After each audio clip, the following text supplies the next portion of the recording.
presents School is Now in Session. Welcome to Homeschooled Podcast. Homeschool. The Homeschool Podcast. Why? Because he was homeschooled. It's time to document the journey.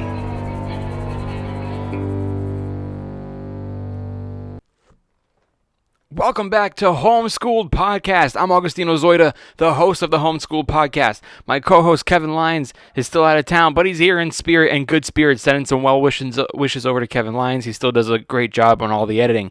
I do have a guest today. My guest is not in-house, not because we're afraid of the vid, but because my guest lives in New York City, so he's going to be calling in any second now. Quick reminder that this episode is brought to you by Share a Sale.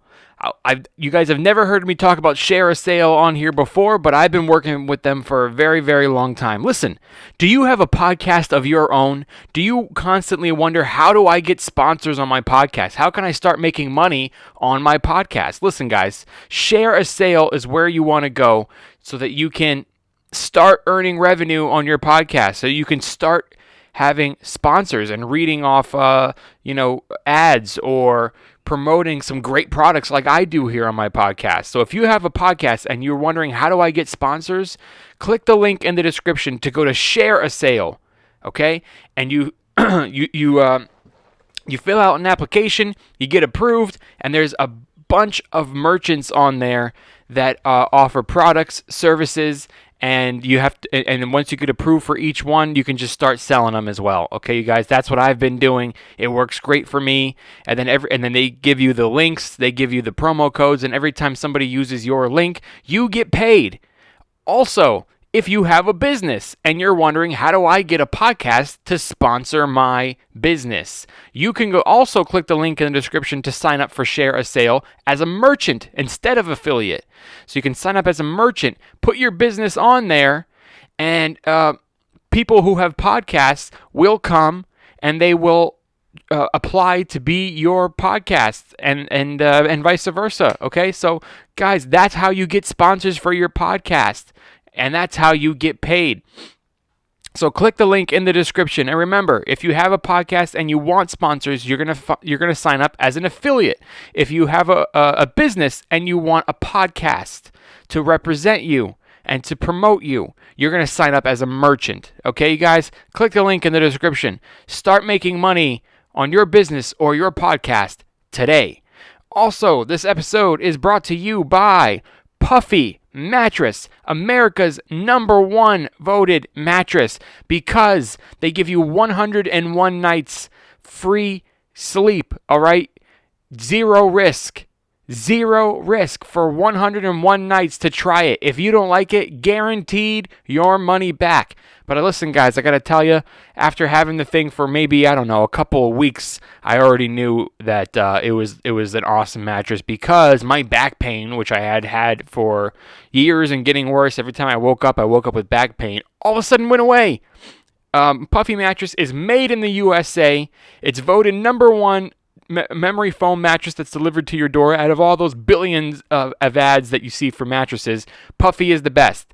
Click the link in the description and get your Puffy mattress, and find out if you qualify for 0 down and financing, so that you don't have to pay for your mattress all up front.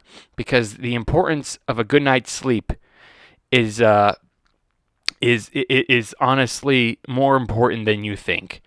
It has to do with your daily life, your depression, your moods, how motivated you feel to get out there and go get it.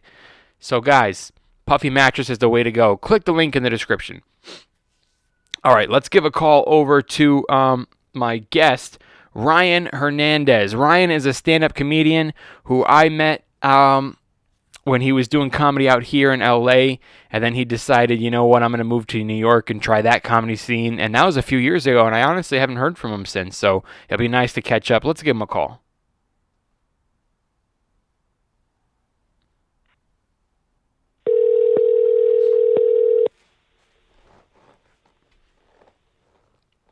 Hello. Hey, Ryan. What's up? How you doing, bro? Pretty good, man. How you doing?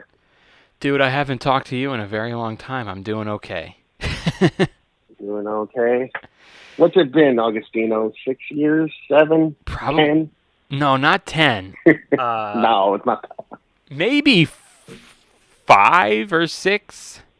5 or 4, because I remember I came back down and you were running a mic, and I did your mic. I think I was with Nick. Was That that was the in? last time I talked to you. Was that the mic in Reseda at the Dark Horse? No. That was where. What was that little hookah lounge? It was near there. It was like a bar, but it was near that hookah lounge that Jackson McQueen used to run. Oh yeah, dude. Remember that one? That was Nabil's spot. Remember Nabil? Oh yeah, Nabil, yeah. Yeah, that was Nabil's barbecue joint, and then like he attached to his barbecue spot, there's like a really really small like speakeasy that sits maybe 15 people, and I was doing a mic back. Oh yeah, dude, that was a lot of fun. Yeah, that was a long time ago. I think I was like a year in New York when I came back and did that. I used to do those twice a week, and they were going great. And then Nabil sold the whole place, sold the business. Wait, Nabil actually owned the whole spot? Yeah, Nabil, that was his barbecue joint. Oh no Yeah. way! I thought Nabil was just some crazy motorcycle guy that just roamed the country. Well, he is. He rolled around and just did mics all over LA. No, Nabil's a good dude. He's like a actor, Yeah. comedian. And then his girl Quincy, I think, is originally like a New York comic, so you might know her. His girlfriend Quincy. Oh, okay. But I think that she kind of like moved out here with him now. But yeah, dude, he sold that place, which good for him, because I know he wanted to get out of the restaurant business. But we had some fun mics there, bro. Yeah. It was a good time. That was a long time ago, though. Yeah, I remember hanging out there. I didn't even expect to go up, and then you're like, "Hey, you want to do some time?" Like, yeah, I'm down. Well, It was a yeah, good time, dude. though. When was the next time you were going to be in LA again? That's what I was thinking. So I keep getting pushed back. So like, it's so funny. Like, I do go to LA. I try to go once or twice a year because my dentist is in LA. I've never switched dentists. okay. Reason being is because my dentist doesn't charge me. Like, how like a good dentist is hard to find. Yeah. And so like my insurance, they just rate my insurance and they don't charge me anything. So Wow. anytime I've gone to like, so I always try to go back there at least like once or twice a year. Yeah. But well, don't say his name, because I'm sure no, I'm he'll definitely get in trouble. definitely not. Yeah, I'm right? sure he's a great dentist, though. But yeah, dude, that's the way to go. It's That's a good worth deal. the, And then like I've tried out here, and then they fucking like right off the bat just for cleaning it like $200. Yeah. Get the fuck out of Yeah. here, dude. Yeah, dude, it's hard to find a good dentist. I know. I just found a great one. I just found a great one out here, dude. I was like so happy. Like you probably don't know this about me, but like I have always been very squeamish with anything. Like, and it's getting worse as I get older. Like blood related, having anything to do with doctors, and I never would have thought, but like I went to the eye doctor and it happened to me too. Like I get really faint and I throw up. Really? If you try to take blood from me, or if you start talking about anything medical around me, You just start screaming and yelling until they have to fucking sedate you? No, but I do always tell them, like, I tell the nurse, I tell the doctor, hey, like, do what you got to do, but don't tell me about it. Like, don't talk in very detail. Like, you know what I mean? And they never listen, Augustino, bro. we're gonna have to put a finger in your butt. You're like, what? I'm at the eye doctor. Why? It's crazy, man. And then they're like, just don't worry about it. We got you. And if you got to do needles, like they had to take blood, but the other day, but not the other day. This is like maybe at the beginning of this year, but not like a big ass needle, but like one of those quick prick ones that they do on your finger, to get a blood sample. They had to do one of those, and I go, all right, do it, but do it quick. And I go, but don't describe it to me. I'm gonna look away. And of course, the nurse starts going like, I didn't get enough blood on that one. I'm gonna have to squeeze so that we can get a drop of blood out. And I was like, oh. She started asking for help. She just started describing to me what she was gonna do, and I I was need someone like, else in here. I'm like, lady, all these I'm like, alarms lady, going off. you just killed us all. And then, so anyway, I went to this brand new dentist, and I was like terrified. And this dude was like so good that apparently I didn't even know it, but he was putting a needle in my gums, like to numb it. And That's old school. old school, That's bro. dope. And if I would have seen the needle, or if I would have known what he was doing, it would have been game over. But he didn't even tell me, and he literally has like flat screen TVs and just puts on TV for you to watch. I was just watching TV, and he was like, it was like literally like no pain, dude. Yeah. But Once anyway, they start giving you those fucking good drugs, it's game over. That's what you love that shit. Yeah. You just start. But that's definitely worth. He's like, one for you and one for me. It's like, yeah, let's do this, doc. Yeah, hilarious. Yeah, no, that's worth the flying out to LA alone is a good dentist. Yeah, and then I try to use an excuse to go around and just make a couple trips and see people and fucking. Yeah. Well. Pretend I'm in at certain clubs and just like, hey, what's up, guys? There's not much going on right now. Dude, there's nothing going on anywhere. I This know. whole COVID thing, how's that been over there? Well, dude, we're at the stage where I'm hearing a lot of talk of people trying to do underground shit, like mics. Oh. Like every comic wants to start an underground mic secret, man. We're just gonna fuck the, you know. You need a certain knock to get in. Yeah, everybody's got that idea right now, but like no one has a venue. No, because no one will give it to you, dude. Yeah, that shit is so fucking crazy, dude. They've been doing that here, but they've been getting busted up, and it's just like, yeah. And the restaurants don't want to have anything to do with it because they're like, we're gonna get in trouble, you know. Yeah, they're not doing any of that. What they've kind of been doing over here is certain places have been doing outdoor spots. So like, I know there in Long Island City, there's a parking lot. A couple comics got together and they did a parking lot show where they kept everyone spaced apart. It's kind of like an outdoorsy thing, which is a little rough because of the sound quality and everything. Yeah. But I mean, it's something. Then you have fucking maniacs like. Dude, they had this drive-in show going on for a minute. Which was you set up in the back of a truck and everyone stayed in their cars. And if they thought the joke was funny, the cars would honk their horn. Dude, that was going on all over the country. Dude, that's fucking retarded. Like, hey, man. And it just sounds like the fucking 405. But that's how desperate we are to fucking get on stage. I'll tell you what, bro. I'd rather do that. We're like, I'll do it. I don't care. Dude, I'd rather do that than do a Zoom show. Oh, 100%. You won't see me on a Zoom show. No. I mean, we'll go. Me and my friends go on there to like certain ones to like make fun. Yeah. That's the most that we'll do.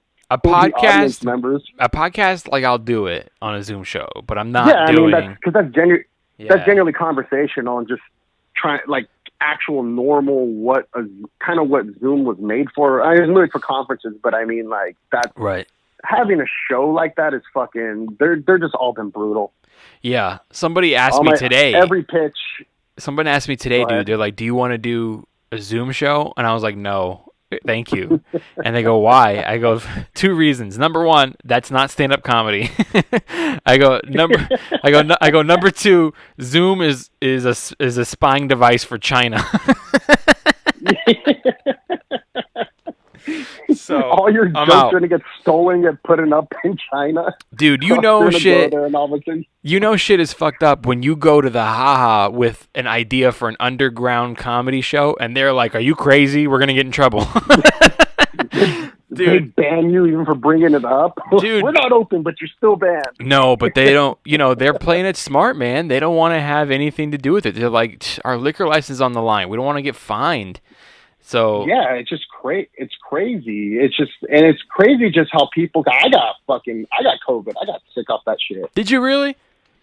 Yeah. How do you know? We're fucking quarantined right now. So wait, did you get diagnosed with COVID, or did you just get a bad flu? Yeah. Well, no, I got diagnosed with that shit. So basically, what happened was it's weird because it went from sick to sick to sick, meaning like I felt fine. My wife, everyone, we've been fine. And then my wife's friend calls my wife and goes, "Hey, just so you know, I tested positive for COVID. You got to go get checked." And then she went to go get tested and then she got it. And I'm like, fuck. So then I got to get tested and I fucking came out positive with it. And I've been about a week into it. And the weirdest thing, not one symptom. I've been chilling this whole time. the only I will say that I've had is I've had fatigue. Where just like I'm just more tired than what I usually am. Mm-hmm. But nothing's been like no ventilators or no anything like that. So Right. that's the only crazy thing about it. But I got 2 weeks off from work. Paid? They paid 2 weeks and they closed down my whole store and everything. Wow. That's crazy, man. I think that I don't know, dude. It's just like every day there's like a new symptom. It's like, you know what I mean? It's like at first they're like, if you have a hard time breathing, if you have like sore throat and stuff like that, you might have COVID. And then the next day they're like, if you got an itchy elbow, you know what I mean? It's just like this thing. Dude, diarrhea is a fucking symptom. Yeah. Diarrhea is considered a symptom. And I'm like, dude, I've had diarrhea since I was 10 years old. I feel like whatever to like bring the numbers up, or to scare you, whatever like season it's in, they're going to say that's the symptom. Like when we went through the winter, it was like cold symptoms, and then now we're in the summer. It's coming back again. Dude, my wife sent me an article today. What's that? Like if you got a sunburn, you have COVID. Yeah, dude. They're like, okay. So my wife sent me an article today that goes. The article goes, you can catch COVID from your air conditioner. Like you're more likely to catch COVID from staying inside from the heat and running your air conditioner all day. It was just like, now that it's summer, they're pushing that on you, going like, because they know you're inside running the air conditioner. It's like every season they're just adding the normal symptoms you have every year. Like I almost felt kind of like a scratchy throat in the morning, but not throughout the day. Only in the morning when I wake up. And I know it's because I sleep with the AC on. It happens to me every year. AC on, yeah. I was about to say the exact same thing. I'm like, probably because you have your AC on. Yeah, and they know that. And they know that people are going to start going, well, this isn't COVID sick. This is like, I get this every year. This is like air conditioner sick. So now they released this article about the air conditioner, and it's like, it's like whatever it is to get you fucking worried, man. To think that you have it. I don't know, dude. Whatever. We're all going to turn into zombies in like 4 years. Yeah.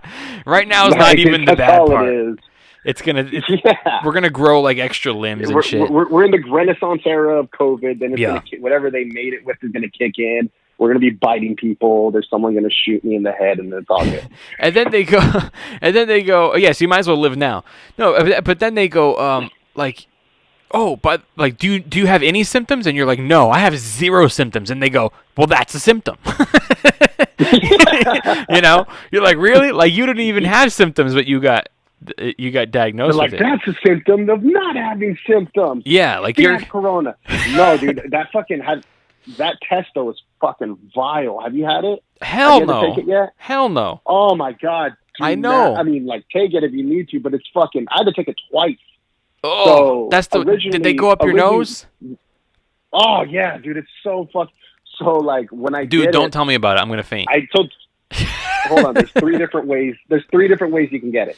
You can get it from the ER. Yeah. You can get it from urgent care. I don't know if you guys have urgent cares over there, which is just like we do. It's like a generic. Okay, so the urgent care, or then the other one is through the city. So like basically, one of my coworkers tested positive. So like this is beginning, like this is like back in like May or April. So I was like, I don't want to fucking go to work. So let me go get the test to see if I am. And so I go get the test. And so you make an appointment and it's a drive-through. Right. You go through, they have it at this closed down casino. It's like Army forted. It's like the National Guard there. It's fucking bananas. Wow. So I go there and I have my dog in the back seat. As soon as I pull up, they start yelling at me. They're like, what's your dog doing there? And I'm like, I don't know. And then so they fucking yell at me. Then they tell me that I have to put my ID on my dashboard. Yeah. And then so I go put my ID on the dashboard. I go through like 4 different check signs. Each one of them has like an AR-15. Wow. And fucking, they're like, this is like when COVID first hit. So they're like not fucking around. And so they're there, they're doing that. And I have to go through all these checkpoints. They're putting stuff on my windshield. It is what it is. And so as soon as I get to the front part, the guy goes, he goes, put on your mask. I put on a mask and starts explaining the system, what's going to happen. Because you're going to go up to that lady. She's going to take a sample from you. You're all good. And I go, all right.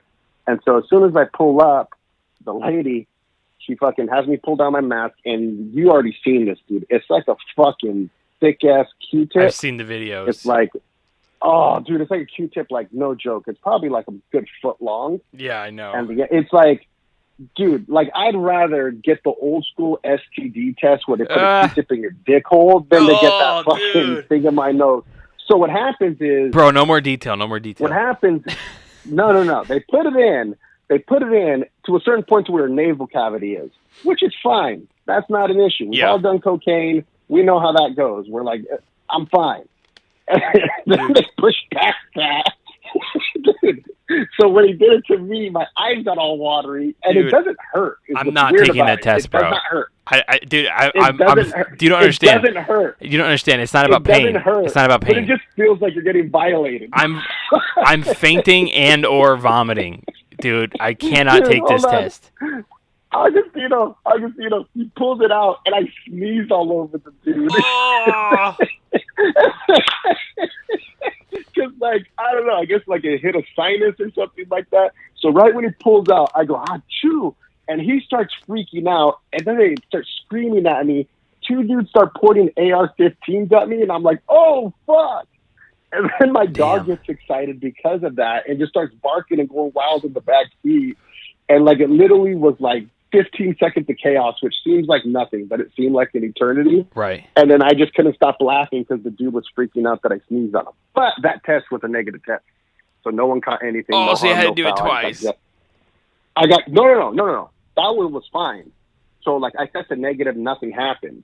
This recent one, the one I just told you about before, where, like, my wife's friend, and then all that happened recently. And I had to go back to the same spot, do the same test. But I was like, I've already done it, so I already knew what to happen. It wasn't as bad, but still, it just fucking sucks, dude. Yeah, that sounds fucking awful, man. You're the opposite. I could do needles all day. I had one time when I went for surgery, I'd broken a leg, and I remember I had this rookie nurse that just couldn't find a vein on me, and poked me like 4 times, and we both were laughing together about it, and I really didn't care. Oh man. That I can't. I don't mind, but like fucking Q-tip in the dick hole can't do. Fucking coronavirus test I can't do. That's just brutal. It's awful, man. I saw one like picture that somebody showed like on a diagram or like an outline of a person's face and how far they actually go up, and it touches your brain, bro. No, I don't think it touches your brain, but it definitely goes. It's like that far, though. Yeah, they push it in, and all of a sudden you just start having all these weird. We gotta change the subject. We gotta change the subject because I am feeling weird. But anyway, man. So listen. All right, prison rape. So, at the beginning of, I think like the lockdown and everything, which by the way, I think that whatever the equivalent of COVID is, or whatever you want to call it, I think that I also had it, and a lot of people think they had it. Like, a lot of people do. I think I had it in December, and then I know my sister thought that she had it in November, and I remember having a really, really bad, like worse than ever flu, and it lasted like a week or two, and I couldn't go on stage or anything and for like 2 weeks. And then I remember my first time back up on stage, I was still like so like lightheaded. And I thought it was just a really bad flu. Up there. Yeah. Like when I yelled, because I get really loud on stage and stuff. When I yelled, I could feel like I almost passed out, like it was a nasty flu. And I just thought it was a bad flu at the time. And then, so now I'm thinking maybe I had it because they are saying that it could have been here, longer than we knew. Yeah. But anyway, when the lockdown first started, everybody was having these really vivid dreams, or I know a lot of people were having really vivid dreams because you were just constantly thinking about, what is this? What's going to happen? And plus you're stuck inside all day, just doing the same shit every day. And I know a lot of people had really vivid dreams, and I went through a short portion of that, and then it kind of went away. I've talked about it a little bit. Real quick, the dreams started happening when people started realizing how serious it was. Yeah. Because there was a point where, like, we all joked about it, like, you bunch of pussies, fucking, like this is stupid. Like, it's just, like, no one really took it seriously.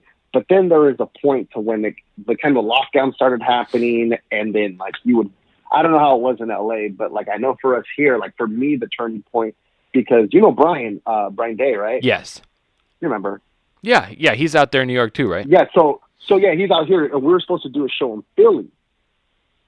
And then, so we were supposed to do a show in Philly literally when all the lockdowns were happening. So he set up a road show, and the problem was he overbooked it. And he didn't know what to do. He's all freaked out because of us, like kind of like our group of friends. Plus, he had some people that he had on the show that had people coming. And so he was like, he didn't know what to do, and he kind of asked me, and I'm like, dude, don't worry about it. I was like, completely understand. Like, I was like, I just won't go. Don't worry about it. And then I was like, just get me on the next one. And so we're cool, whatever. It fucking washed out. And then I remember the day because the show was on Thursday. We're supposed to leave Wednesday. And this is like in mid-March. Instead of going to that, I just went out and I got fucking wasted. And then I remember getting drunk that night. And I just remember seeing, like, I don't know, it just felt weird being out that night. And I talked to them later, and they said, like, they had a small theater that was sold out. And, like, not even 25% of, like, they sold the tickets, but only 25% of the people showed up. And then they go, dude, it was a shit show. And then, half of the stuff that was going on because of COVID, I remember after, then everything just started shutting down. Schools got shut down. For us, alternate side parking got shut down. Places like my job shut down for a quick minute. Yeah. And the whole city went on lockdown. And I remember, like, it got freaky to one point because, like, so many people were going to the hospital that, like, I remember walking my dog at night and, like, no joke, there was ambulances every other apartment complex structure in front of them carrying people out. And I was like, oh shit, this is fucking wild. And, like, that's when it was like, dude, we're not leaving the fucking house. Yeah. Yeah, man. And then when the writings thing happened, it was like, it was like just when everybody started to kind of feel normal again, and then, like, the vivid dreams and stuff would stop, like, you got them back again. And then I've been actually doing pretty good. Not that I ever really had a giant problem with the lockdown in general. I used it to its full advantage, to get ahead of the game in a lot of stuff, including, like, releasing an album and all this stuff, bro. But dude, I wrote for 3 days and that was it. I wrote for 3 days. I try to write. I was like, I'm on top of it. I worked on. I'm like, fuck this. Yeah, I worked on some projects around the house. I did. I had an old comedy album that needed to be edited. I got a lot of shit done, bro. But I mean, good, man. But like I was saying, like the a lot of people told me, and then I experienced it a little bit. And I know my wife experienced it. Is about the vivid dreams, and I even, like, wrote a bit about it. And when I went and performed, what was it, a couple of weeks ago, I was in Arizona because that state is pretty much all kind of halfway open, so I was able to do shows out there. And I actually did, like, the new bit about dreams that I had wrote and stuff, and it was working really well, and everyone could relate because everyone kind of went through these vivid dreams. And the whole, like, idea of the bit is me complaining about people that tell you their whole dream and shit like that, which I'm about to do to you, so I'm a hypocrite. But but now, dude, I'm having a whole different type of dream. I'm having vivid dreams again, and you know what it's from, man? It's from lack of being on stage and lack of huh? I thought you were gonna say from drinking too much NyQuil. Every time I drink NyQuil, my dreams go all fucking wild. No, dude. Right now, it's from, like, I'm being stage deprived. I'm also being comedy club deprived. Like, I haven't. Dude, I've been a comic for 11 years, and I started when I was a kid. You know what I mean? And so, like, it's been a big part of my life. It's probably anxiety that's built up from it because you're used to, like, it was a great outlet. Not even just going on stage. Just the lifestyle of it, the hang. It's the lifestyle of it. Like, all that stuff, bro. Because even sometimes when you don't have spots, you just go hang out because you want to be around comics. And you're out late hanging with comics, and you're bouncing ideas off each other, and you're busting balls, and it's just a part of the lifestyle. Or anything to not be with your wife. I get it. No, dude. It's just, dude. I am in love with stand-up comedy. My friends are so much better than yours. God. No, you know what I mean, dude. I'm just I love it, and I really, really do miss it a lot.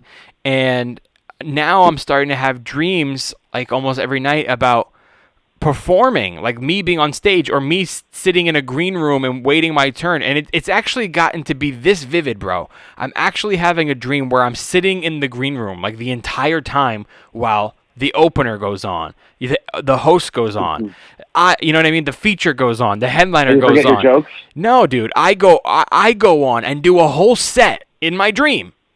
We're talking a whole set. Murdering your dream? Dude, I'm murdering it. And then I come back to the green What room. kind of dreams? What kind of positive? This is what I'm telling you, dude. I fucking bomb on my dreams. Dude, I either that or I forget my jokes. Well, no, bro, you're confusing reality with dream. I'm just kidding. No, dude, and like I'll actually go on stage, perform. I'm on stage, like, it's all good. This is just a dream. And I'll come back off stage and I'll sit there in the green room and like continue to talk to comics and stuff. And it's like the dreams feel that real. And dude, I had a dream, I swear to God, I think it was yesterday.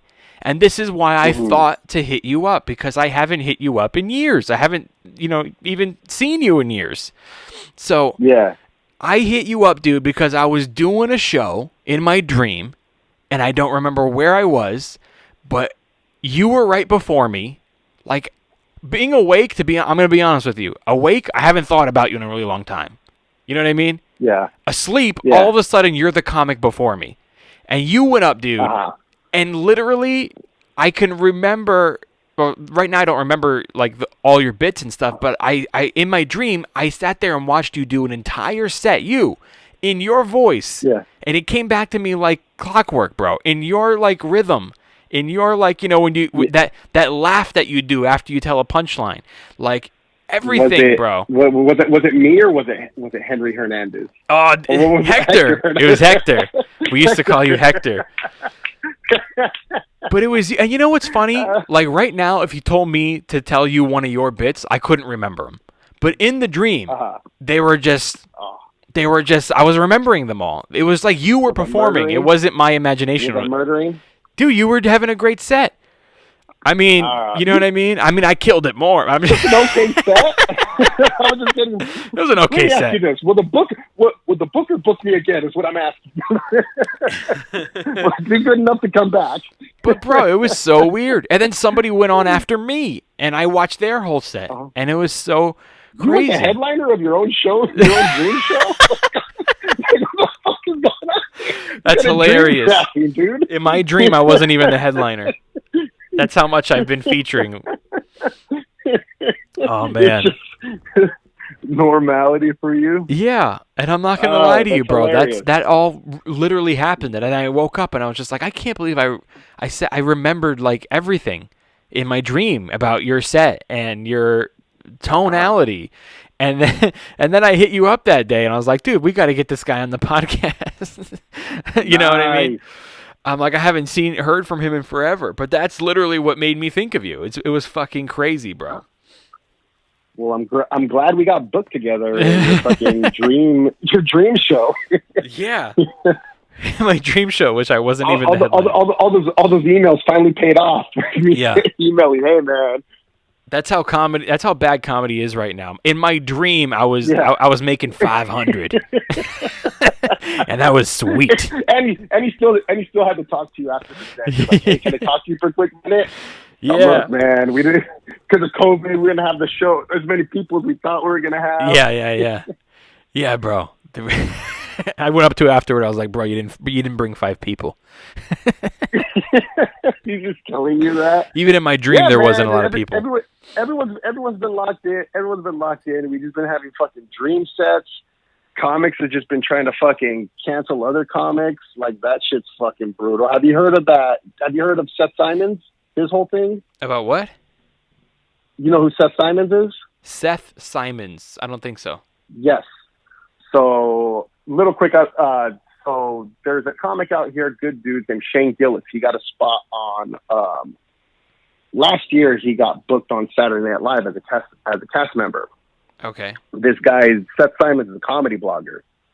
And he went on to that guy's podcast, found a clip of him making fun of Asians, and found out that he was a put it on blast. Oh, it that's went right. viral. Yeah, And that's right. That's right. Yeah. You remember that story that happened? Yeah. Mm-hmm. So that guy has been going back and forth with New York comics and podcasts like crazy, just basically trying to out anybody. Like, he just made it a point to be a dick and do that. Okay. But one of the funniest things is, like, he has that whole SJW thing, and he got called out this past weekend for him being a creep to girls when he was drunk himself. And the fucking dude, every fucking fan base of whoever he kept fucking with, dude, started harassing this dude. Wow. Fucking 24/7, calling them sex pest Seth. Wow. It turned into a trending hashtag. And it was like it was good justice that like a guy who was out there trying to cancel people, Right. and that fucking got a taste of his own medicine. Absolutely, bro. It was, dude. By the way, it's funny you bring that up because that's my new thing. My new go-to move is when people start canceling people.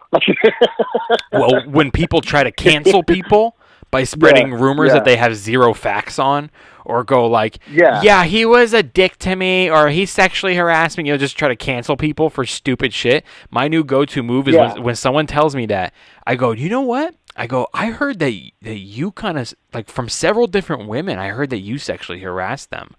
And I'm like, a lot of chicks in comedy told me that. And they start to lose their shit, bro. They go, really? Who told you that? And I go, I can't tell you who told me, but I'm like, bro. You just have to believe all women. That's I just go, bro, like, listen, I don't know if, listen, bro, I'm just saying, if I were you, I would be kind of quiet because people can come do the same thing to you. I know that people have stories. Like, they freak out and they go, I want to know who told you that and all this stuff. And then I just go, listen, the truth is, nobody told me that, but do you see how easy that was to make up? You know what I mean? You see how easy it is to ruin someone's life for no reason? Yeah, I think what I'm going to start doing is I'm going to start, like, creating fake text messages with them. You know? Like the little iPhone bubbles, and get them saying fucked up shit and start posting it and be like, look, I got this text from you. You see how easy it is to manipulate these fucking texts to make it look like they're real? It's called text bubbles from like an iPhone 4. Yeah, it's like those green bubbles before SMS. Yeah, dude, I think that's a thing too with people fucking being locked in. It's just a lot more people are bored and online, because even if you've been online, it's so fucking battlesome. Any subject you go on. Some people, they try to be productive, like I went and found my old album, edited it down, made a CD. Other people, they go and look at podcasts from like me. From like me, I go on they go and look at podcasts from 10 years ago to try to find dirt on someone. Like, what are you doing with your life? Just be like me and go on gossip blogs and fucking argue with fucking white women from Michigan that are 50 years old. That's all I do. It's fun. Yeah, that's a bottomless fucking hole. Yeah, I use your trick on that one, Augustino. Instead of saying that they raped somebody, once I like reach the end of it, I just call them racist and they flip out. Yeah. If you call a white woman that's 40 years old or older racist, they will flip out. Right. Dude, everybody's guilty of something. No one's perfect. Everybody's got secrets, and it's like anything you accuse anybody of, I can probably turn it around on you. You know. But anyway. Well, just wait. It's just because most of it is people trying to be fake and trying to have that like glow. I'm holier than. I'm a good person. Like when you try to specifically put yourself above people and say I'm a good person, you're usually not. Yeah. Yeah. That's the thing, man. Yeah, exactly, dude. You better be like a perfect little angel if you're gonna start stirring up shit about people. Unless, of course, which none of us have. Nobody's a perfect angel, dude. Like, you know, but I mean, I'm down chill, for. We all talk shit. If someone fucking is raping people, or someone's a pedophile, dude, like, obviously, I want people to stand up and fucking fight those people and take them down. Like, let's take them down. You know what I mean? But I've been saying if you see that. For the most part, if you see someone, like if you see a girl comic that you know it's a friend and like someone's being a creep to her, you'll be like, "Hey, get the fuck out of here!" Like, absolutely, you know what I mean? No one's just gonna sit there and like let her get fucking molested in front of everybody. Like that's not lit. And then I hate the narrative that people make it seem like that's how it goes on at comedy clubs. Yeah, like fucking like it's like that movie with fucking was it not Jodie Foster, that where she gets fucking pinned up against a pinball machine. Everyone makes it seem like a comedy club's that, and everyone's cheering on a dude raping a girl on a pinball machine. It's not. Right. So, I forget what movie that is.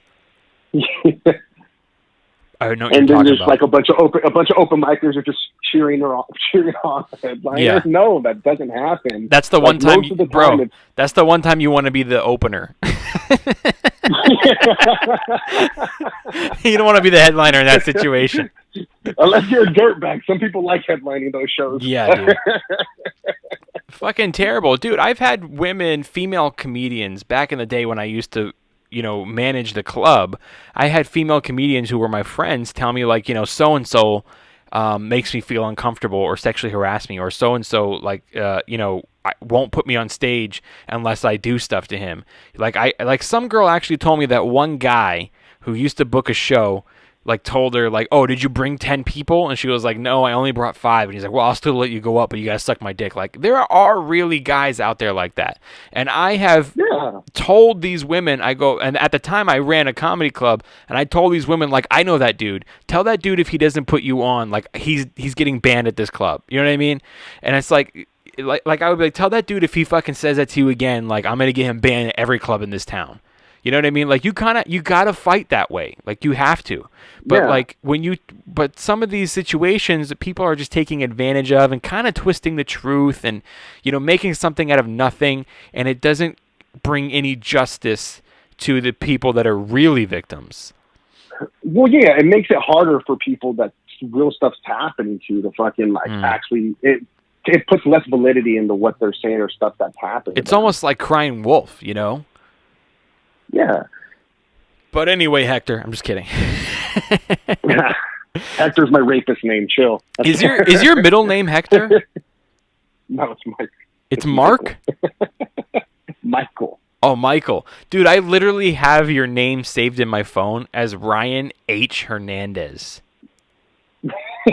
Because we called you Hector for so long. They're so strong. That was the made up name that was given to me. So I had to fucking roll with it. That's right. So to let the audience in on what we're talking about. So when we used to work at the comedy club together, what we would do is like we used to send out like there were texts at the time when you came along, right? We were texting. There were text messages and no, it's phone calls. No, you have to call. So you'd have to. When I did it, there's a list of numbers, and you would just call them. Oh, that's right. It was funny because it was you that told me, though, because initially I was using my real name. Right. And then I was doing phone calls in front of you, and you go, hey, don't use your real name. They go, just in case you're on the show. Right.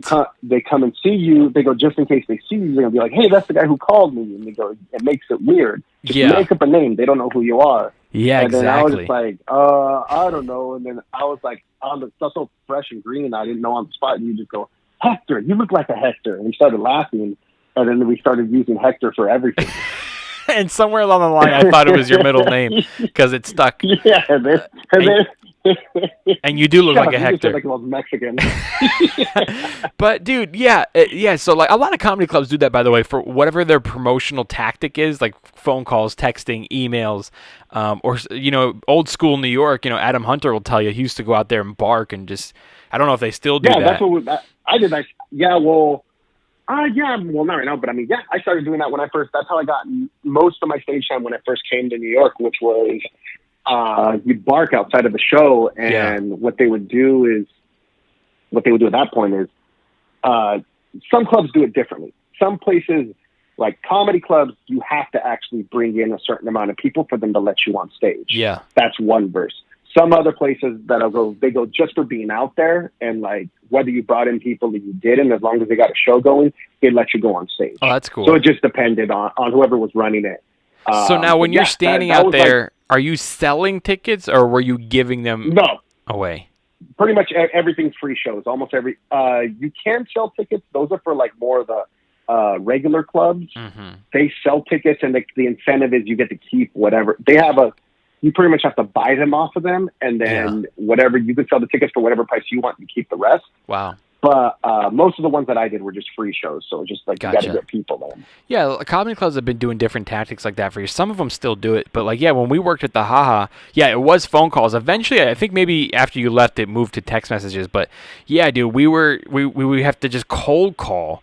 And then eventually it wasn't necessarily cold calling because we would have like a list of people who have been to the club before. Like, when they check in, we ask for their phone numbers. So I'm just telling the people listening, like, you know what I mean? So they were comedy fans, so they kind of were leads. So we would just get a list, and I'd give you a list, and then we just call.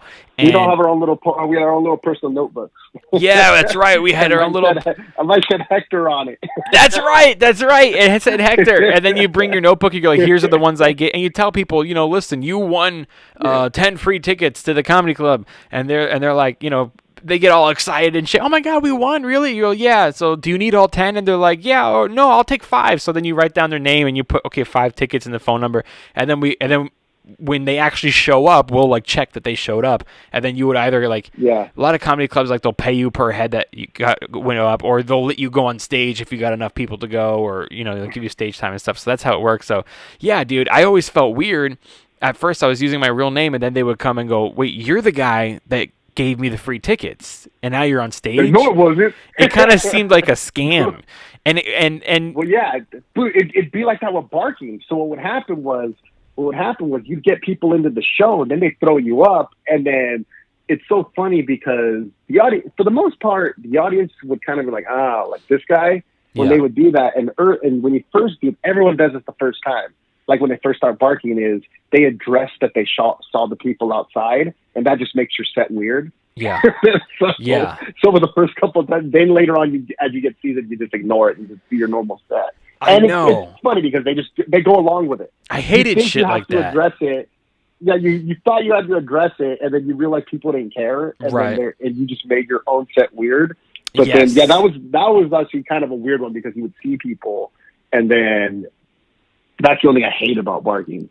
Yeah, dude. I remember, I used to work the door at the comedy club, and then when I would go on stage, I felt uncomfortable. And then at one point, I was waiting tables at the comedy club, and then I would go up on stage. So that's a really weird one. We were taking people's orders, and you're bringing them food. You bring them a margarita? Yeah. You bring them a margarita, like, I'll be back, and then call you up.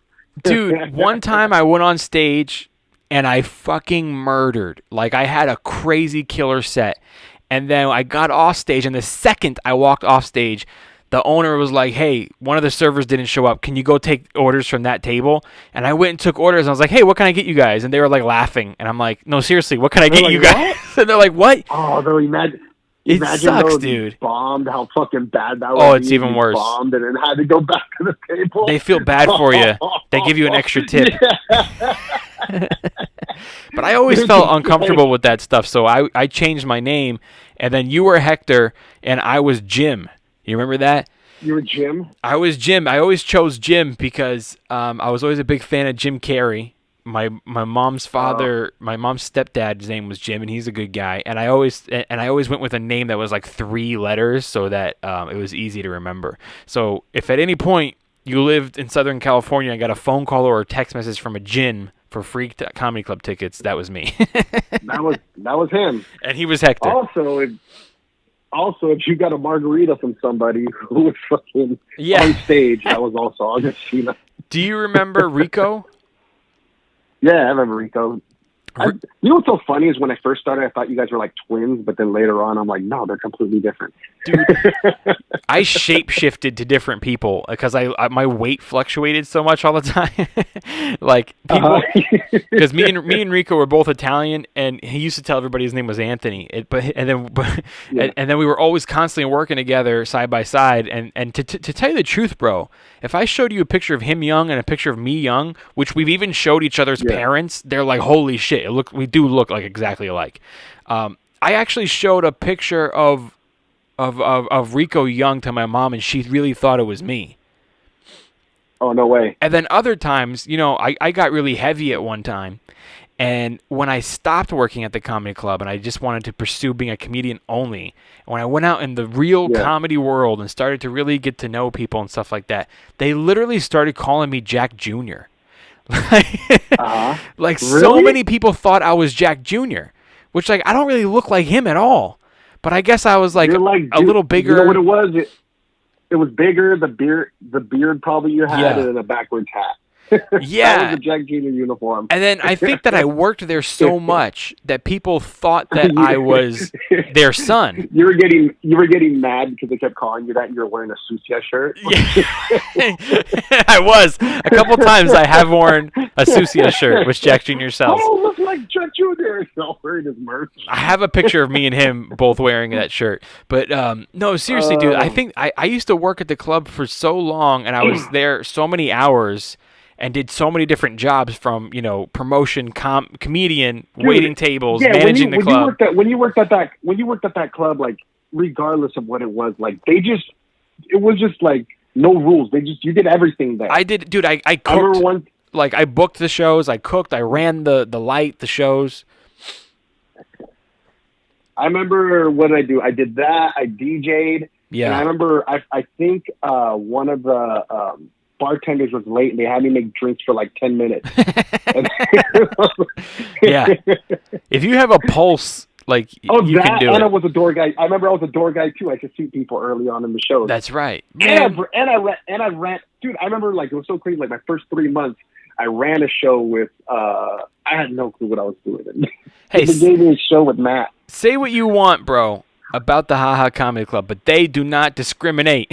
I don't care what race. You got opportunities there. Yeah. What's that? You don't have any experience? Quite all right. Come on down.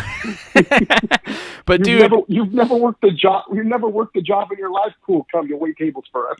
It came to the point where people assumed that I was their son instead of Jack Jr. being their son. So I think that kind of stuck. And so when I started to do comedy, because Jack Jr. also did comedy, or does comedy, I should say, but he also does comedy. So when I started to get out there myself on my own independently doing comedy, people easily confused me for him. They're like, Augustino, Jack's son, how's he been? Yeah. Or they just thought that they had two sons and one of them did comedy and one of them didn't. And oddly enough, a lot of people, when I quit the Ha Ha, they told me that that they didn't even know I did comedy. Like, some guys are like, hey, so what are you doing? You're out here just hanging? And I was like, no, man, I'm going up. You're like, yeah, I'm that guy. And they're like, oh, you started? And I was like, man, I've been doing this way longer than Jack Jr. I don't know about way longer, maybe a year. But anyway, good times, dude. You got any plans to come back, or not really, because there's no shows out here? Well, yeah, not as of right now, but that's kind of been in the talks. We've been out here for a good amount of time. Places are getting smaller, rents going up, and I know in LA rent's ridiculous too. But I think we might be making a trip, move out to the West Coast soon, but we'll see what's going on. And then plus, like, my podcast, I run a podcast with a buddy of mine, and he lives in LA, so it's like most of everything that I've done has kind of been running past over there. So it kind of looks that way, but haven't really put anything out yet. Who knows, dude? I think that a lot of people are leaving these major cities like New York and LA to go to calmer places, less expensive places, especially after this COVID thing. I just fucking go on like realtors.com and like look at like Texas and Vegas rent. Oh man, I know, it's so low. And I start jerking off. Yeah, it's hilarious. I'm like, hilarious, dude. Bedroom, $900. Real estate porn. Dude, good catching up with you, man. If you do come out here, hit me up, please. If you hear about some shit opening up out there, let me know, because I'm at a point where I might fly around the country to fucking do an open mic right now. But like, what are you doing? I'm out here for 2 days to do some mics. All right, dude, cool, man. Don't be surprised if I hit you up and I got a show that I'm running, and I'm like, bro, you want to fly out and do some time? You want to do 5 minutes? You want to spend $300 these 5 minutes? Yeah, let's do it. You fly all the way out, dude, and I light you at 4. I did that one time for a festival. Oh, dude, I felt like such a piece of shit. I hate doing shit. I don't know why comics do that stuff where they fly. It's like, dude, there's plenty of open mics to do here. No. I did. I got accepted to a festival in Grand Rapids called Laugh Fest, and I remember I did it, and I messed up on it because I didn't do. I should have went and I should have hung out more than what I did, because I know my friends that did that got put up on other shows. So I kind of just went there and, dude, I drove from fucking New York all the way to Grand Rapids, which is like a 16-hour drive. Yeah. And then I just went up, did 5 minutes, and came home. Oh, man. It's tough, dude. I didn't move on from the first round. So fucking pissed. Tough. But anyway, dude, I got to keep. Hopefully, we'll be on stage soon. Dude, thanks so much for spending the time and calling in, bro. It was good to talk to you. I'm glad I dreamt about you. For sure, man. I know. I'm glad I got booked on your dream show, dude. Yeah, dude. Let them know, dude. I'm available still. So if you need someone to fill in time. Fucking. Also, just real quick, is it cool if I shout out my podcast on here? Please. Oh, yeah. So if you guys want to check me out on Facebook, Instagram, and Twitter, the handle's at Ryan Hernandez or Ryan H. Comedy, either one of the two. Subscribe to my YouTube channel. Got a cool fucking amount of videos on there to check out. Also, my podcast is called The Chancla Chronicles. Running with a good buddy of mine, Julio Barra, hilarious guys from East LA. We've been recording. We haven't put out the first episode yet, but I've just been cutting up a lot of the stuff that we've been recording. I'll have that out soon, but check that out. It'll be on every platform. But other than that, dude, I'm online. Nice, bro. Nice, man. Yeah, thank you so much, dude. If you see Brian Day out there, tell him I said hello. Oh, Brian's in, I think, Florida right now. He fucking left once this shit hit. He got out of the city. But, yeah. No, but he's been good, dude. We've been fucking running around and been doing shows and mics, dude. It's been fun. That little shit talker. Good seeing an old friend out here. Oh, dude, he's fucking the same. Love him to death. I love him to death, too. He's out there, but he's a shit talker. Dude, he's Captain Trump, but then he's Captain Trump, but then he fled to Florida. I start hyping him up, get him drunk, and start talking about subjects, and he gets all fucking debatey. It's hilarious. I love him, dude. I should have him call in soon because I love that guy. Dude. He's a good dude.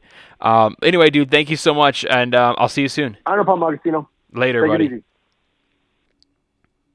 That was my buddy Ryan Hernandez. Nice to catch up with him. I hope that you guys enjoyed the show and talking about the different things people went through. And I think that was the first time I talked to somebody who actually had the test in that really graphic way, and that was interesting to hear about. Crazy times, man. Crazy times in New York and LA and everywhere. But hopefully comedy comes back soon. And hopefully to all our performing artists and artists that listen to this podcast, whatever you do, I hope that you're doing it still. And if not, that it comes back soon and we all have audiences to appreciate it very, very soon. You guys, please don't forget to click the link in the description.